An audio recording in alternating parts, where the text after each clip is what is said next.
Bu qablardan hansında yemək yeyərdiniz? Görünən ləkə olsa bu qabda yeməzdiniz.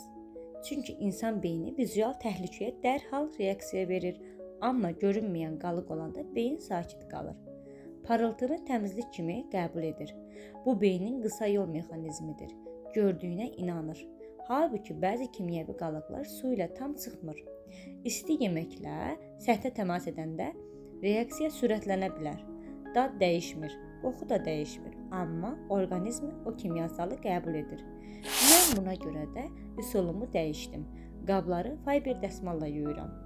Sadəcə su ilə işləyir. Yağlı qabda da, yağsız qabda da istifadə edirəm. İç səthlərdə təhlükəsizdir. Əllərim kimyəvi ilə təmas etmir. Qalıq buraxmır. Parıltı eyni qalır. Amma bu dəfə qərarı gözüm yox, şuurum verir.